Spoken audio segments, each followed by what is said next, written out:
Hello, and a very warm welcome to this podcast from Management Futures.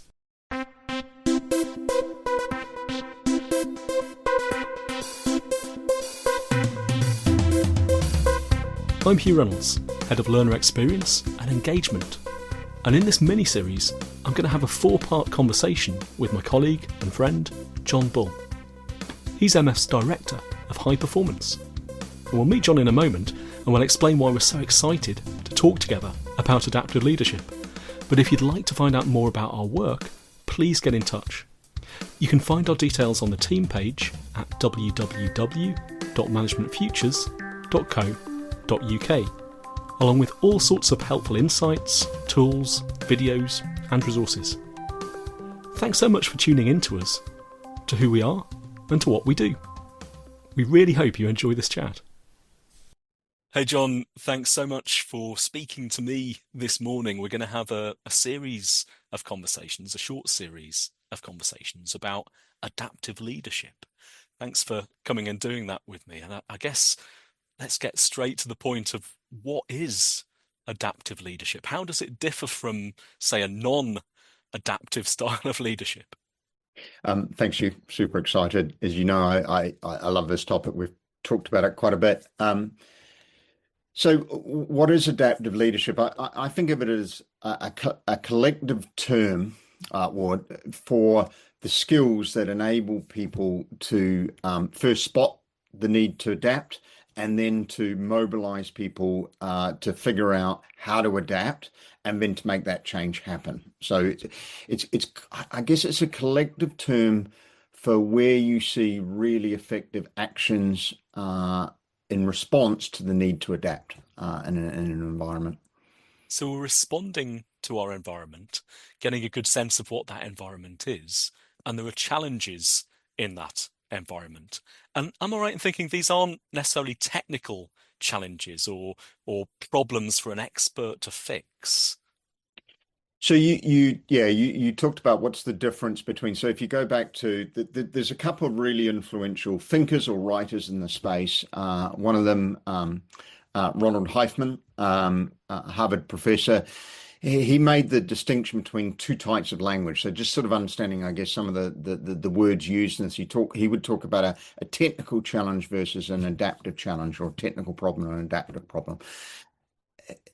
And I think the distinction is quite useful, though it's jargon. Technical being a problem you have where we have known expertise on how to solve that, where we have that expertise within the organization and we can apply that expertise to the problem. Okay, so it might be where you're having a sort of failure of execution, but it's on a known strategy, and that could be just as something as simple as we're launching a new product that's not going that well, but it's a problem we've solved many times before. You bring some expertise in and you work through that. What he talks about as an adaptive challenge is where our current strategies are not solving the problem, or we don't understand the problem, and it requires us to fundamentally shift or change something in the organization. So, that might be, to use a similar example, it might be launching a product, but into a really, really different market. So where our approach to doing that normally just is falling flat. And we have to figure out something new, the key being, and we don't know what works. We don't know what works. That's the key distinction. Right. So there's a fundamental uncertainty there into how to address that challenge and how to change in a way that's going to best fit the solution for that. And he would talk about the most common, we'll come back to traps later on, but he would talk about the most common trap is responding to an adaptive challenge as though it's something where you have known expertise, and using the kind of that leadership style of just being authoritative and trying to impose a strategy on something irrespective of whether it's working. And the simplest analogy I'd give for that I think most of us can relate to, well, no, not most of us, anyone who's a sports fan, which is me, the frustration of watching a team you're just impassioned with continuing to use a strategy that is clearly not working and just stubbornly sort of going on, and you're just screaming as a fan going, this is not working, try something different, is what we mean by that kind of approaching it and ignoring the fact there's a need to adapt. So I think we'll come on to this aspect as well, just to give a foretaste of it, that it's about experimentation and trying new things out Yeah. and not just resting on the ways that you've always done it before for the sake Yeah, of it. just to back that up, I think if you, I guess when you're quite new to this topic and just trying to get a feel on what's at the heart of it, I think that's for me, if you put it in one sentence, what adaptive leadership is about is this idea of, um, we'll come back to this probably, but having humility enough to know that we don't know what works. So how we respond to that is to try a lot of stuff Mhm. really quickly, really low cost to figure out what works. And then once you've figured out what works, actually you go back to very traditional leadership of really disciplined action. How do we scale that? Mm, I get it. So we're talking now about adaptive leadership, and you've been in the leadership space for many years as a thought leader, and I want to know why. I know I know your own humility and modesty comes in to challenge that statement, but I do hold to it. Why is adaptive leadership becoming more relevant now for the organizations that you work with? Yeah, it's very, when we were having our pre-chat, Hugh, we were kind of bouncing this around. And I think in my writing, I'd fallen into the trap of saying this is something all very new and we suddenly need to pay attention to it. I think it's always been relevant, actually. What I found myself going back to thinking about is every period of history where you've had a lot of disruptive change, there have been organizations which have managed to adapt. Some have managed to adapt, very impressive when they have. And I think there's a lot of learning around that. There's probably been more organizations that haven't. So Mhm. anytime you get this period of highly disruptive change, there'll be organizations that fail to adapt, will either become irrelevant or die, or certainly become less relevant and certainly become less prominent. You know, they can Mhm. bounce back, but they'll become less prominent. And then I think critically, this is very similar to nature actually, Mhm. where there are organizations that don't adapt and become less relevant or die, that creates an opportunity for new organizations to grow up, which have a DNA that is perfectly matched to the current environment. So new organizations will emerge. Um, Coming back to your question of why now, I think few people would deny we are living through uh, an awful lot of disruptive change, and it feels like multiple waves of that coming from. I know they're somewhat interlinked, but also distinct, right? So you've got climate change, you've got, I think when you stop to think about it, the world is still kind of recovering from a financial hit in 2008 and then COVID. So you've got certainly from the sort of, public funding and tax and resourcefulness in the economy, we're still recovering from that. And then you have just the massive disruption, slow build disruption, but the massive disruption coming quite fast of AI and technological shift. Um, Am I still allowed to use the word VUCA, John? It's a word that I've heard you use a lot. We might need to unpack that for a world that's volatile and uncertain. yeah. Yeah, and are we still talking about VUCA, or does this move the conversation forward somewhat? So it's a good question for me personally. I think I'm quite attached to it because I found VUCA just a useful frame to kind of just describe what we're talking about with a really unpredictable, chaotic environment happening at once, right? So, Mhm. I mean, I think there are a number of different terms being used. They all sort of describing something very similar. But if you look at VUCA in terms of volatile, unpredictable, complex, ambiguous, right? Mhm. Um, I, and then if you look at just something that is still in most people's minds is a really good example of that is what was that 12 months, 18 months, 2 years around COVID like? Mhm. VUCA is just a good description of that amount of change hitting very, very suddenly.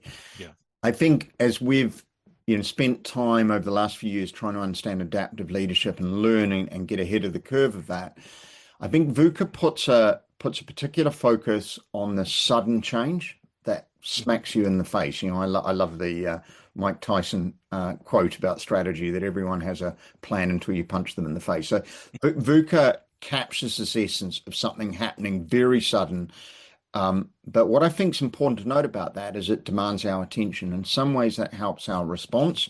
It's still quite challenging to respond to that. Some organizations did that better than others.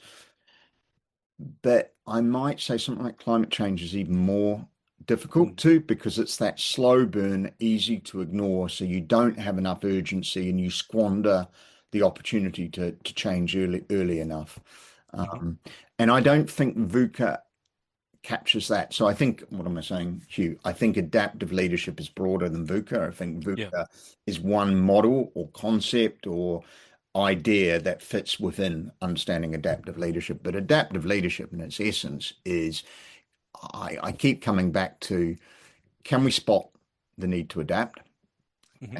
Secondly, going back to your point about experimentation, do we then have a really good methodology around working out what will work and being humble enough to recognize that requires a lot of test and learn, fast cycle, test and learn. And then I think the third element, once you've figured out what works, can we then mobilize the organization, lead change in Hmm. order to be able to put that in place quickly? Great. And I'm interested in exploring each of those themes in our subsequent conversations. Just to wrap this short conversation up, I wondered if you could give some examples of organizations that are doing it, that have learned to adapt or are applying adaptive leadership techniques in some way. What are they doing that's impressed you? Yeah, so I think what would I look for? I would look for organizations that have got their radar switched on.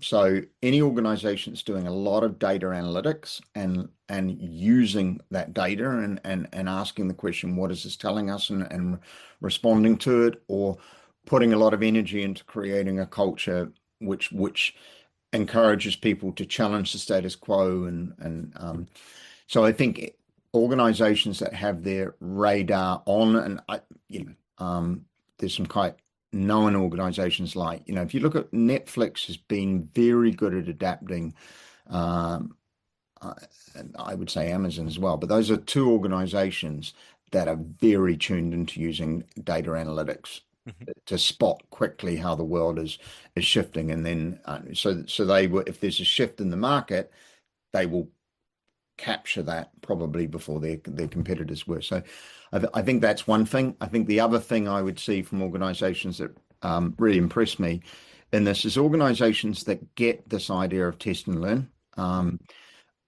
So it's a crazy example. And actually, they get a lot of criticism from this within the fan base.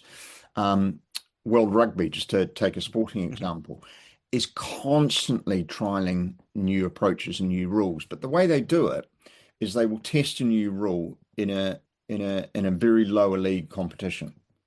So the consequences of that getting that wrong are really contained. They can learn a lot, and then once they've proven whether that works, they'll then they'll.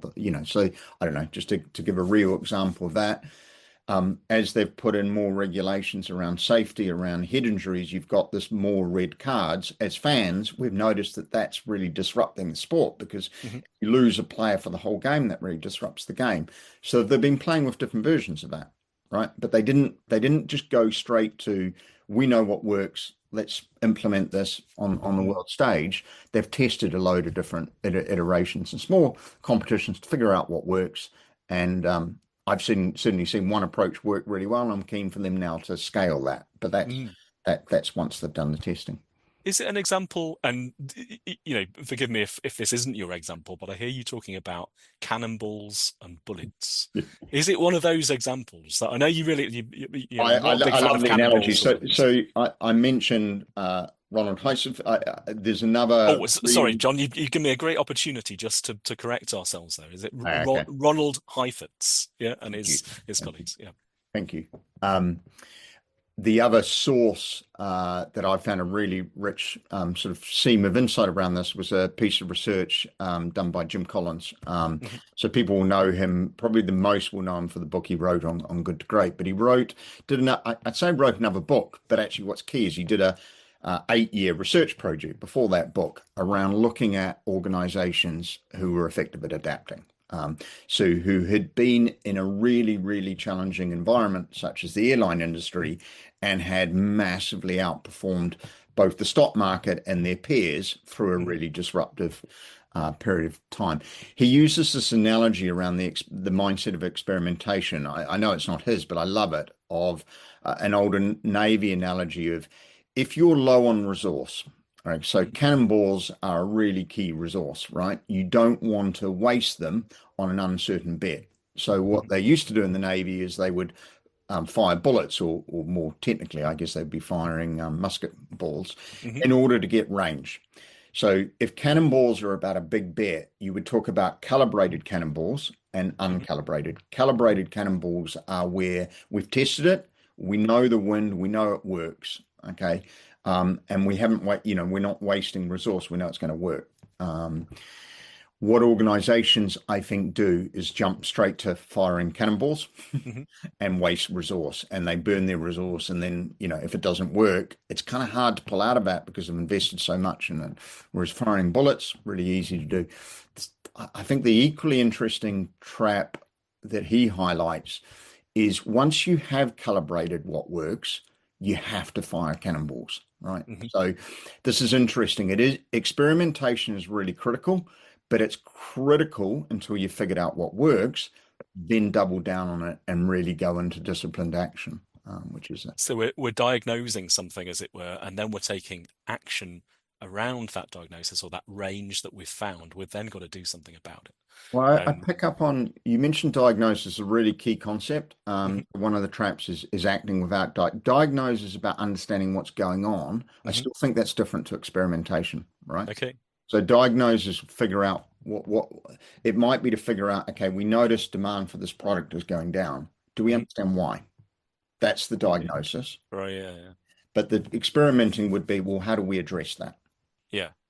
And it, if you have clarity around and you have proven experience of how to solve a problem, you don't need to do experimentation. Okay. But it's recognizing, it's just having the humility to recognize, actually, we don't know. Let's I don't know, if I give you an example most people will relate to, actually, it's a really good example, is, so most people know about the Chilean mining rescue. What people don't know, unless you really dig into it, is they had 3 drilling teams going, right? All trying to get to the same destination, but using different approaches. Right. So we remember the celebrations at the end when one had succeeded, but we're not seeing the test and learn that's going on there behind the scenes. But that was the genius of the project leader, to go, actually, we've never done this. We've never gone through this, a mile of this rock as quickly as we need to. So we don't know what works. I'm not going to bet on one. I've got enough resource to put 3 bets down, and we will keep trying different approaches in those.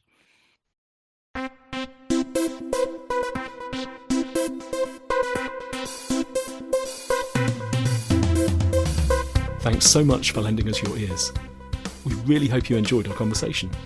And if you'd like to explore more around this topic or other shared interests, do visit us at www.managementfutures.co.uk. There you can find lots more really useful content in our resources section, including lots of cool things John, myself and the team here at MF have developed. Until next time, take care.